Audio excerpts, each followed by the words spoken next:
What's up, squad? We back at them again, man, when they thought it was finna end. Thank y'all for riding with me. Where? You know you forever lied them with your boy Stories with V. At this time, family, you already know what I need y'all to do for me. Like, share, comment, smash that subscribe button, y'all. Why? Come on now. We on that road to 100K. And if you're new to the channel, welcome. Thank you for being here. It's an honor and a pleasure. So listen, sit back, relax. You can take a seat on the bed or cop a squad on the toilet seat. I got the rest of the show from here. To that one and only V Squad. They know the motto, man. Listen. It ain't no squad like our squad because they don't mob how we mob. So with that being said, we're going to continue to push, mob, put them numbers up, and dominate 2024 is our year. If you would like to support the channel through Cash App, boom, it's listed right there. If not, please join the membership, man. Exclusive content over there. You definitely want to get involved. If you would like to come on the show and tell your story or have a story told through V, jump in that comment section right now or DM me on one of my platforms. We would love to have you on. Without further ado, mob, y'all know what time it is. Let's jump into them V mob shout outs of the day.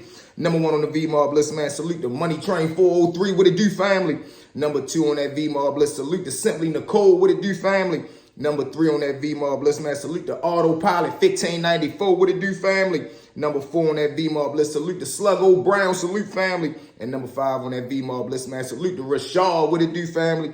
Welcome to the family, man, because that's exactly what we are here, a family, where we come together each and every day, tell an entertaining story, laugh, chill, vibe, take our minds away from whatever we got going on at the time, and try to prevent one person from ever spending one night inside that cell. So without further ado, y'all know what time it is, man.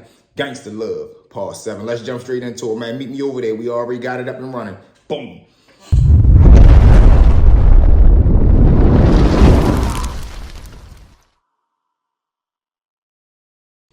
Whoa, what's up, squad? You made it. Let's jump into it, man. Part 7. So now Lil Money and them just get done working out on Fat Ass. They pulls off, headed to one of the homeboy houses. Why? Because they got to get away from the area. Can't go back to Money House because the father already got him up under the gun. And they not trying to be nowhere near the block that they already at war with, where Fat Ass was running the block at. Boom, they shoots off doing 1,000 miles per hour. Let's bounce back to Pop. As Pops is in the house on the phone with one of his little gunmen, he hears all the commotion with the gunshots going off. He immediately hangs up the phone, rushes to the door. When he get to the door, he open it, look both ways, see if he can see Money or any one of his little homeboys. He don't see nobody. He shut the door, immediately dropping to his knees. He said a quick prayer. Dear Lord, please, Lord, make sure my son and the rest of his little friends are safe. Why? Because the last thing that he said to him before they left out the house was, listen, man, don't be out in the streets and go get put up somewhere because there's too much going on out here. So now as he's sitting right there with those wave of thoughts going through his head, he pacing back and forth. He jumps back on the phone and calls his little gunman again. He say, look, man, I know I said I probably need you tomorrow, but listen, pull up right now. It might be a green light. Now, like I told y'all, Money father was an OG hitman from back in the day. So when he send a word and he hit that button, it's a go. The little gunman on the phone say, that's a bad OG. I'm on my way right now. He hangs up, get himself situated, suit up, and now he's shooting up to go meet Money father. Now, bouncing back to Money and them as they arrive at the homeboy house, they bust us through the door, they shoot upstairs. Now they pacing back and forth in the room. All of them just get to talking like, man, is you sure we with it? Is you sure we hit him? Is you sure he out of there, man? You think anybody seen us? They like, no, man, we good. That shit was flawless. And I know he out of there. What the fuck you mean? He just crashed into a stop sign.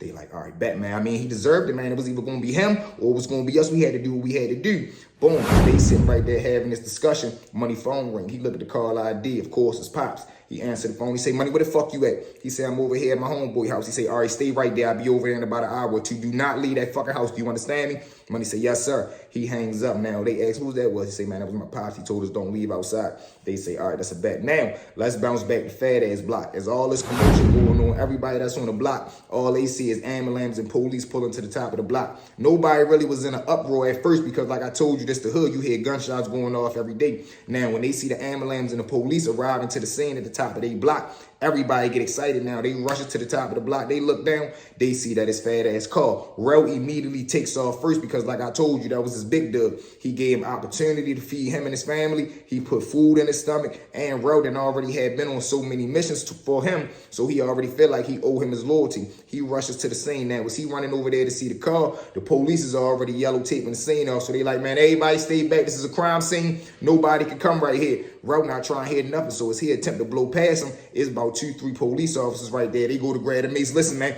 it ain't working. I don't know if you know this person right here. Back up. We told you this is a crime scene. Rel say, fuck y'all. He backs up though, but when he stepped to the side and look, He can see that his fat ass in the car and that he damn near down. So he goes off, boom. When he shoot off, he walks back to the block. Everybody that's right there, he round everybody up and tell them, man, come in the trap real quick. They walks into the abandoned little house that they got right there. Rel go in the living room. He tell everybody, look, it's wartime. I don't know why this happened. Who did this? Hit the streets tonight, man. We need to find word who did this shit, and you already know what it is from there. Now, Rel putting it out there, and he ordering everybody go around the town, go around the neighborhood, call your girlfriends, call your cousins, look on social media, see who's saying what. Because like I tell you, when situations like this happen, you always gonna have somebody that know about it because you done told somebody, or you gonna have somebody that put these stories out there, and somebody might take the hit for it, even if it's the wrong person. But these are the politics of the street. Now, bouncing back to fat ass girlfriend, as she's sitting out there at the Cheesecake Factory waiting for him to arrive, she calling his phone, no answer, so she orders a drink. Call him again, no answer, she order another drink. So by this time, about an hour and 45 minutes then went by. So she like, man, what is going on? Why is he not answering the phone? I know he ain't staying me up. Boom. About after the 2-hour mark, her phone rings as one of her homegirls. She answers, she get the bad news broke to her. She immediately breaks down, start crying, head down on the table. One of the employees, another young female that work at the Cheesecake Factory, see her right there crying. She walks down on her. How you doing? Excuse me. I know you must be going through something. Are you okay? The girlfriend tell her, no, my boyfriend just been murdered. She says, oh my God, condolences. She, she's sitting right there talking to her, give her a nap, wipe her tears away. She say, listen, don't worry about these drinks. I'm gonna pay for it. You go home, man. You've been through enough tonight. She gets up, wiping her face with the nap, and she shoot home. Now let's bounce back to Stacy. At this time, Stacy done already got the news as well, because like I tell you, news travel fast. Boom. So by the time she get the news, she immediately called Money.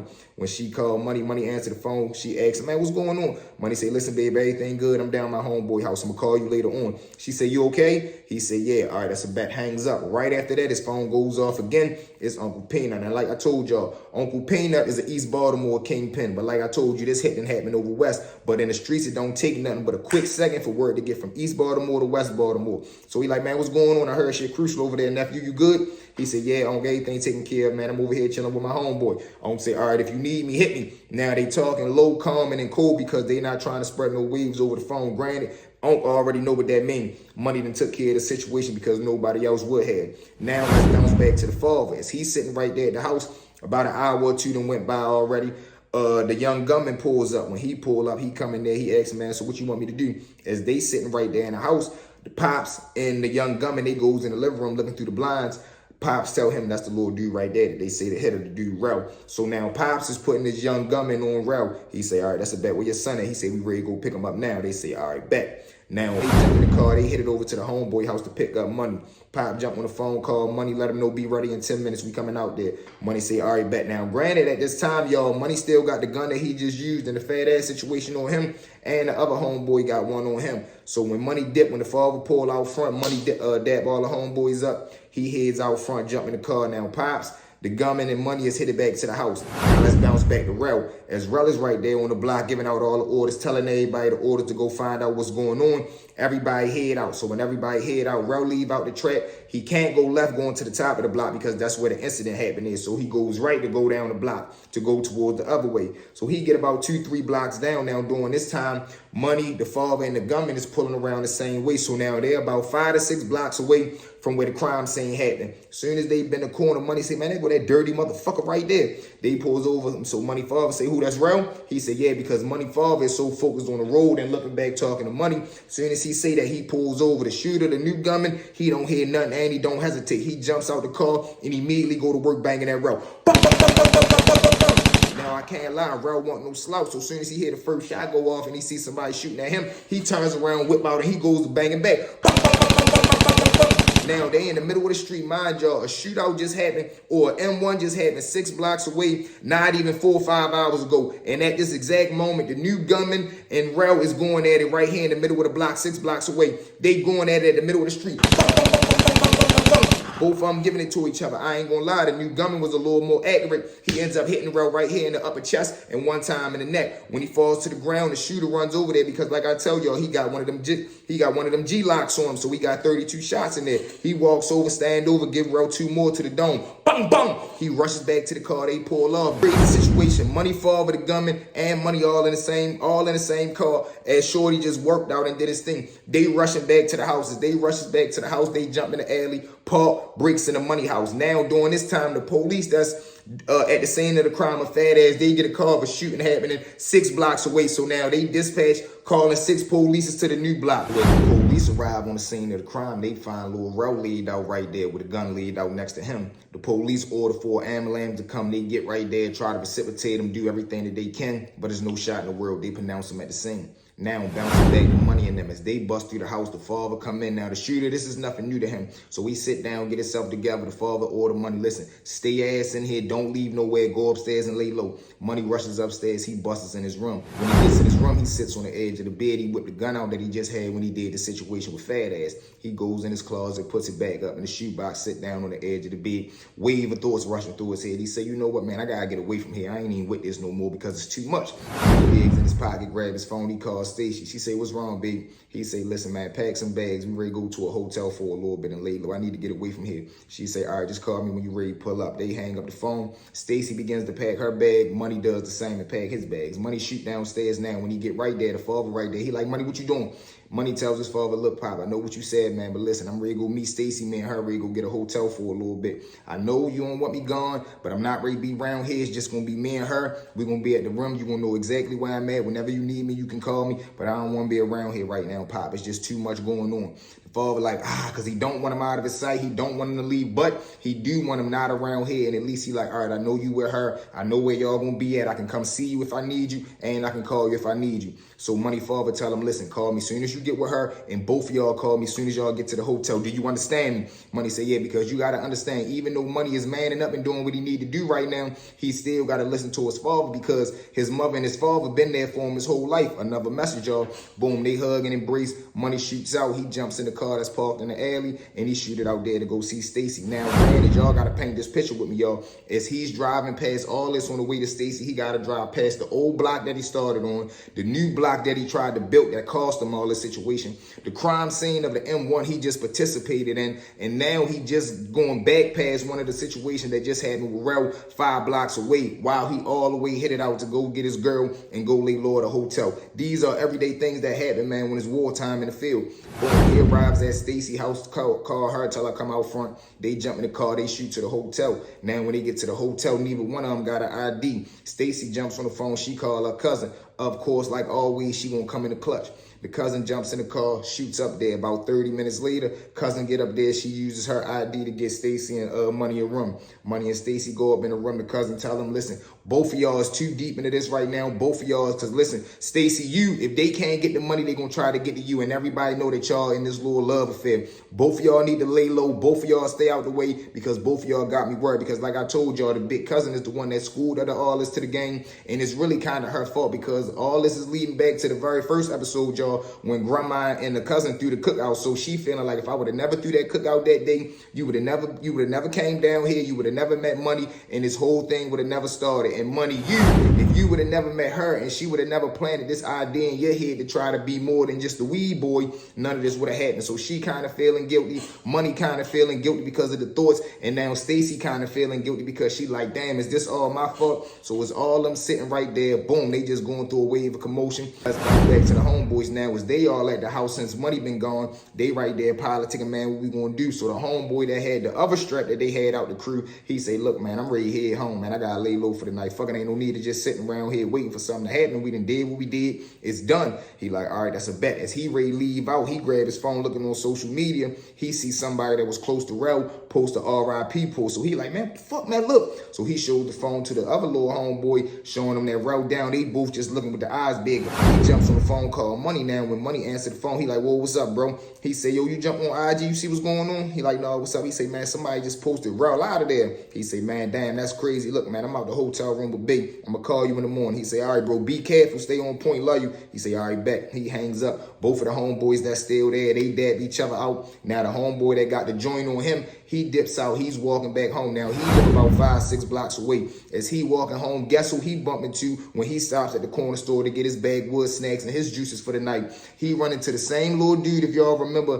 when Fat Ass had sent the little dude around there to follow the junkies. to see where all the traffic was going into. He bumps into him. Now, what makes him so significant? He was the next up and coming shooter up under Rel. So they coming out the corner store now. Money Lord homeboy coming out the store. Rel Lord shooter walking down. Now, as Money Lord homeboy is walking in front of him, he keep looking back, but he's seeing that Rel Lord man acting like he trying to clutch for real, like he got something on him. So of course, like I said, man, at this time when you in this type of mode, in this war mode, you got to go for what you know, man. So Money Lord homeboy go with his move. He like, I ain't ready wait for him to shoot at me. He turns around up and just go to spanking at him. Now, when he do that, little Rel homeboy, he can't get his joint out fast enough because the bullets coming. He turns around and retreat, start breaking up the street. Now, he jump behind the car. He just jump right there ducking. Money homeboy, he say, fuck him, man, I might as well go ahead all out. He just banging in the middle of the street with a store bag in his hand, letting 16 shots out.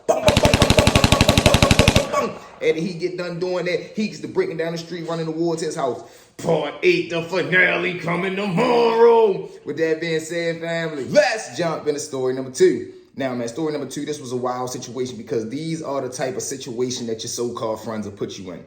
So one day I'm chilling up the crib, minding my business, ain't bothering nobody, ain't looking for no problems. I'm up there moving and grooving, handling my business. I get a phone call from one of my homeboys. He like, man, where you at? I'm like, shit, I'm up the crib, what's going on? He like, man, I'm ready to pull up, come out front in like 5 minutes. I'm like, all right, bet. 5 minutes go by, he called me, tell me he out front. I shoot out the crib. Now, he parked like halfway down the block, so I walks down there. I see he got a new car, like an 03 Sonata or something like that. So I walks up on the car, I jump, and I'm like, okay, boy, I see you shining, got the new whip. First thing he said out his mouth is, nah, I'm trying to sell this car, man. I just bought it, but I don't even like it for real. I'm trying to sell it, go back up to auction and get another one. So I'm like, man, why you trying to get rid of the car? This car good. So now he trying to convince me that he done went up to the auction, bought this car, came back. He don't like the car now all of a sudden. Now he trying to sell it so he can go back up to auction and get the car that he really want. He trying to act like he a fake car salesman at this point. So I'm like, all right, that's a bet, man. I'm gonna see if somebody want to buy the car. So now a lot of y'all now, we riding around in this car for like an hour, going to different neighborhoods, seeing if somebody just on the street trying to buy the car. He probably paid like $2,000 for it. He trying to get $2,500. So he trying to make a little quick $500 profit.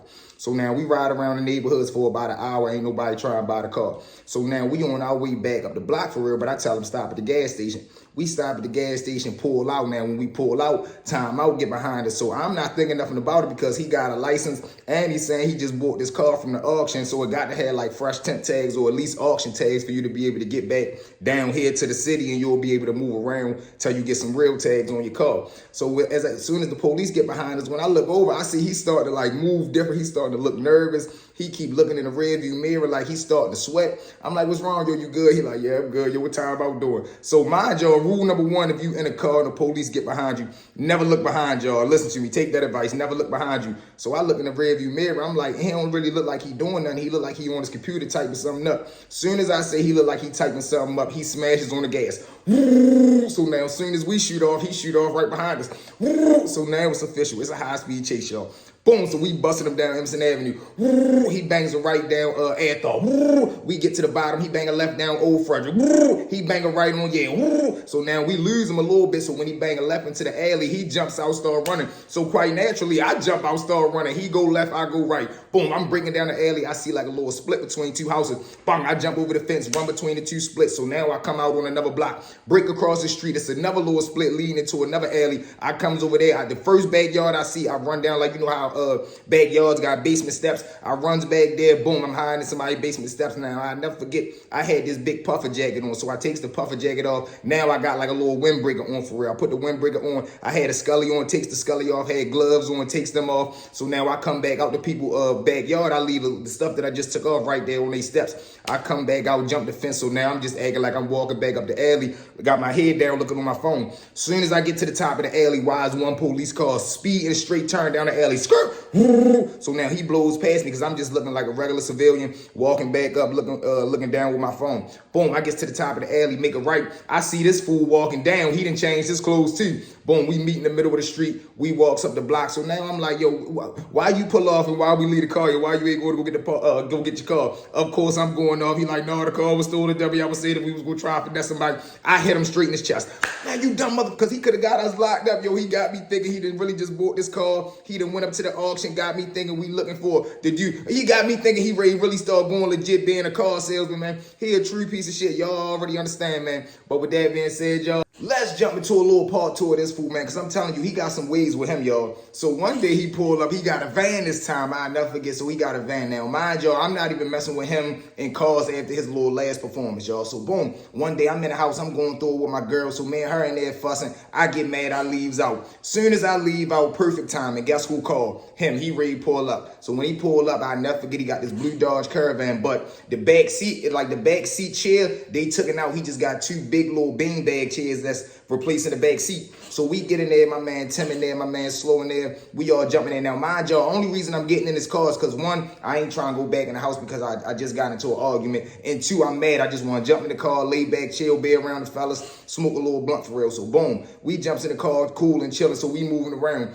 So I yell out, man, who caused this? He say it's mine. So as soon as he says it's mine, I'm like, all right, so it's stolen, right? He like, yeah. I'm like, all right, back. Mind y'all, at this point, I don't even care because I'm mad. That's a message to you. When you mad, sometimes you just gotta have a clear state of mind because you end up doing dumb stuff like this. So now I'm like, all right, that's a bad. Just go ahead. I don't even care. So now we riding all through the town in this stolen van for real. So about an hour or two go by, we pull back round the way. So now when we pull back round the way, his girlfriend live around my neighborhood at the time. So he pulls down there and get her. Now, whole time, she really in the blind. He done told her that he bought this car. He running that same little scheme that he tried to run on me, on her. So she gets in the car. She playing passenger princess. Only she can sit in the passenger seat. Don't nobody say nothing to her. She dictating where we going. Stop at the store. I'm thirsty. I want some food. I want some snacks. So she running the car, not even knowing she's dictating a stolen car. So we riding around. I'm all in the back seat laughing. So we done had this car the whole day. Come nightfall, we stopped. I'll never forget, we stopped at the 7-Eleven. All of us going there. Now, when we go into the shop, when we go into the 7-Eleven, it's no police in sight.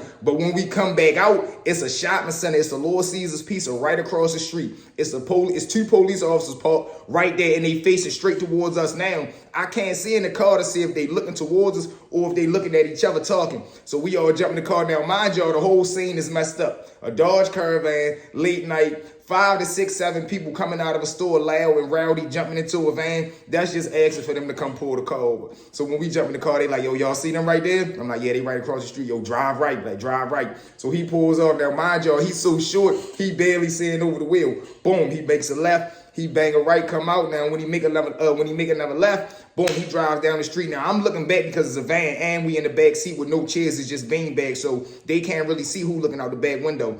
I'm like, no, they ain't moved yet. Now when we get like 3 blocks down, I stay like 5 blocks away. So I tell him make a right. So now he yell out, who trying to get dropped off first? I'm like, man, take me home first. Last time, I didn't already been in a high-speed chase with him. It's somebody else's turn to go ahead and try to bust time out. I'm not playing this game twice.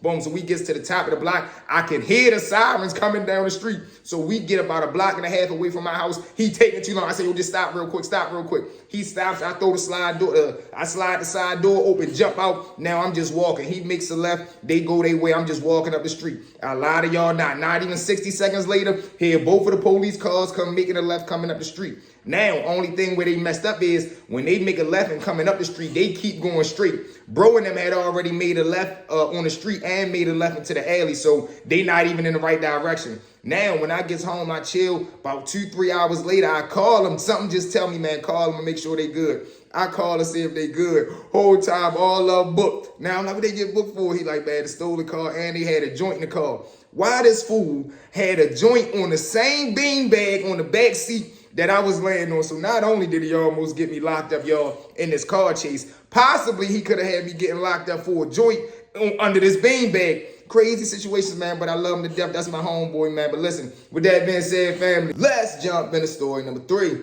Now, man, story number 3, y'all, this was a wild situation, and I don't even know how this ended up happening. So now, during this time, I'm doing my thing, ripping and running, moving and grooving, and I'm banging on the grass. I'm talking about damn near flushing peas, you get what I'm saying? So during this time, I meet my plug, a.k.a. the big fella. Now, when I meet the big fella, great guy, thoroughbred, cold-blooded man. Now, only thing about him is the work, phenomenal, A1. The motherfucking price, through the wall. But I was willing to pay the price because I was just taxing my sale because the grass was so potent during the time, you get what I'm saying? And during this time, the numbers was real high. So, I was able to make out anyway.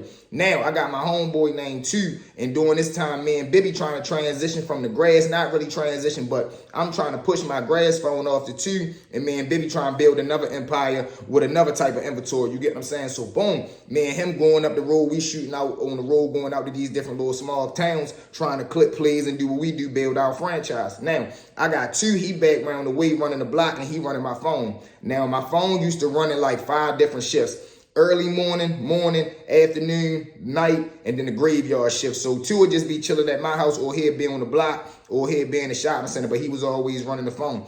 Now, granted, when I met two, he wasn't really as involved in the streets, but, you know, that was my homeboy. I took a liking to him because he was cool for real, he was honest, and he was genuine, you get what I'm saying? So I took him up under my wing, and I started, you know, teaching him the way to block. So now he running the phone during this time, and he runs into a little sale, the dude Jimmy. Now, granted, what he telling me is one day when I come back from up the road, he tell me like he don't like the way Jimmy be talking to him spicy. He don't like the tone in the dude voice when he be on the phone with him, and whenever he pull up the cop, he be making you feel uncomfortable. Y'all read between the lines. So I'm like, man, why the fuck you keep hitting him? Just stop hitting him. Because he was only spending like $25, $30. Granted, every dollar count, but I'm like, not if it's making you feel uncomfortable. Don't even hit the little dude no more. Just delete him out the phone. Don't answer.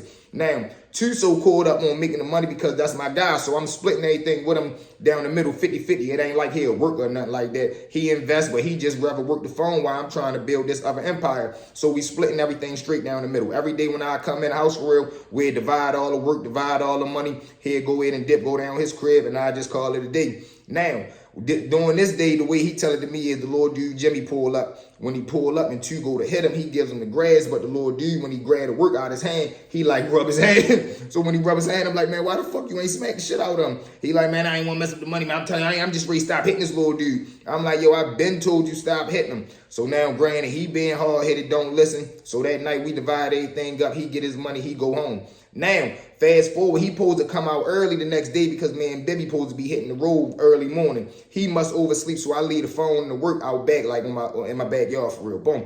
So I puts it right there. I tell him, look, man, whenever you get up, everything up there ready for you. He like, all right, back. Because I just let two chill out back. I trusted him like that. I just let him chill out back, or he'd be in the shopping center, or he'd be posted on the block because he ain't really had to pay the block because the phone was banging. So boom, he say Jimmy called this day. He pull up. Now, mind y'all, I'm up the road handling other business. So the little dude Jimmy pull up, he goes to the car and hit him. And when he goes to the car and hit him, the little dude Jimmy try and get at him. He say something real spicy to him. I guess two loses it. He crush him straight through the car window. Now when he do that, he opens the car door, grab him out. He was a little chubby dude, but two had enough strength for him to pull him out the car. He grab him, pull him out the car. Boom! When he pull him out the car, he just get to going crazy on him. Man, I told you stop playing with me, man. I told you I wasn't into that stuff. He get to going crazy on the dude, leave him right there, take the money out of his hand, take the grass that he just gave him out of his hand, kick the dude in the face and walk up the street. Because now he like, man, I done told you 2-3 times, man, I ain't into this. Don't play with me like that. Stop talking to me like that, man. I don't care what you into, man. But when you get around me, talk and conduct yourself like a man. I guess the little dude, Jimmy, ain't listen. Situation went crazy. Now, later on that night when I get back around there, I'm walking to the shopping center before I go around back. So I don't even call two to see where he at because I'm just ready to walk and grab some blunts real quick. Everybody in the shopping center, as soon as they see me, they like, boy, V, your little man went off today. I'm like, man, what you talking about? He like, man, some little dude in the van had pulled up. I'm talking about two, punished him in the middle of the street. I immediately jump on the phone. Man, what the fuck going on? Yeah, man, the little dummy, he came around here talking crazy to me. He did that wild stuff again. Man, I crushed him. I'm like, well, man, fuck it, because you already told him whatever it was. Now, mind you, I'm not even getting involved in the situation because I told you to don't even hit him. If you went, once he made you feel uncomfortable from the beginning, I told him don't even get involved with it, y'all, but he ain't want to listen, chasing a petty couple dollars, and this is what ended up happening. So y'all know how I go, man. But with that being said, family, you know what it is. Thank y'all for riding with me. Where you know if you ever lied, then what your boy stories would be at this time, family. You already know what I need y'all to do for me. Like, share, comment, smash that subscribe button, y'all. We'll be at 100K in no time. From the bottom of my heart, man, it's V Squad or No Squad. Down mob, how we mob, man. I love each and every one of y'all, man. Salute to the day one members. Salute to the new subscribers, man. We building the family. God willing, man, we will be one of the most dominant platforms of 2024, man. Make sure y'all continue to like the video, comment on the video, share the video, man. Check your status. Make sure you subscribe. Make sure you smash that notification bell so you notified every time the mob drop, man.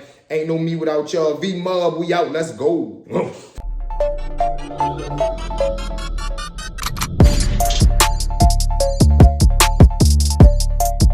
What's up?